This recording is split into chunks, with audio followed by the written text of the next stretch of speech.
নমস্কার, শুভ সকাল। একটু ছাদে গিয়েছিলাম।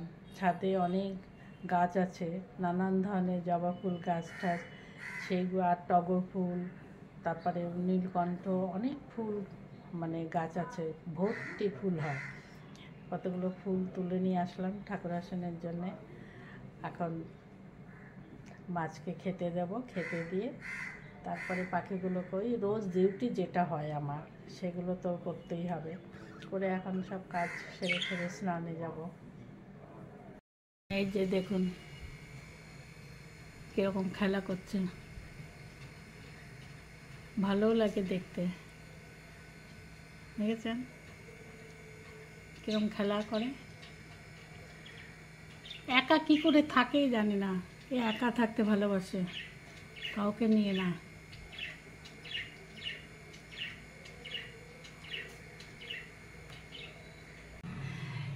কত সুন্দর লাগছে, ফুলে ভর্তি, একেবারে জবা ফুলে ভর্তি। আমাদের ছাদে অনেক জবা গাছ আছে, প্রচুর ফুল ফোটে নানান ধরনের। এটা একটা কালার, এটা একটা কালার, এই যে থোকা জবা, সাদা জবা, বেগুনি কালারের জবা, নানান ধরনের জবা। কি ভালো লাগে, ঠাকুর আসনে ফুলে ভরা থাকলে খুব ভালো লাগে দেখতে। এখানেও আছে, রাধাকৃষ্ণকে দিয়েছে। মাছের ঝোল রান্না হয়ে গেছে, কচুর তরকারি করা হয়ে গেছে। এটা মাছের মাথা দিয়ে মুড়ি ঘন্ট করেছি, আর এটা হচ্ছে শুক্তো। রোজ রাত্রিবেলা ওদেরকে আমি ঢেকে দিই, ওরা অন্ধকারে বেশ ঘুমায়। তা সকালবেলা উঠে আমি ঢাকনাটা খুলে রাখতে গেছি, দেখি যে একটা ডিম ওই খাঁচার মধ্যে। তখন ভাবলাম যে ওরা ডিম দিয়েছে। তারপরে আমার মেয়েকে বললাম, মেয়ে তখন গুগল সার্চ করে দেখলো যে এই সময়টা ওদের কি খেতে দিলে ভালো। তখন আমার মেয়ে দেখে এই যে এটা নিয়ে এসছে, এখন দেবো ওদেরকে খেতে।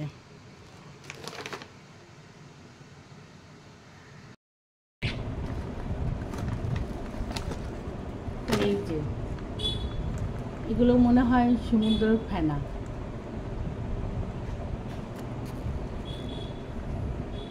দিয়ে দিই ওদেরকে।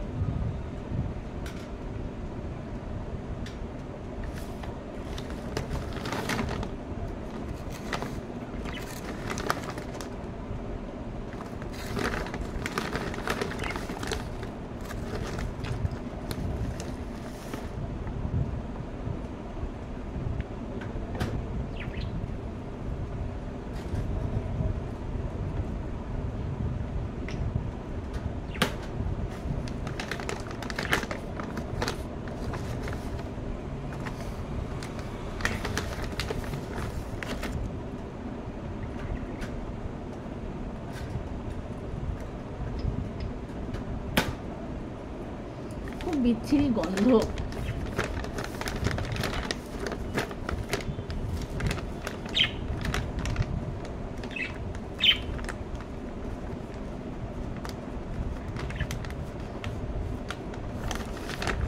এই যে প্যাকেটটা,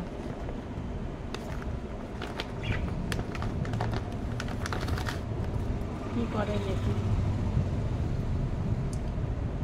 কলমি শাক খুব ভালো খায়, এই যে খাচ্ছে কলমি শাক।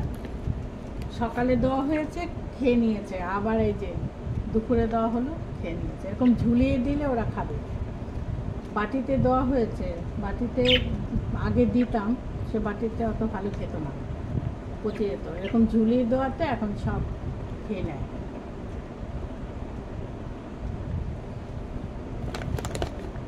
আর খুব নোংরা করে ওরা। এই পরিষ্কার করে রাখলাম, আবার যে এসে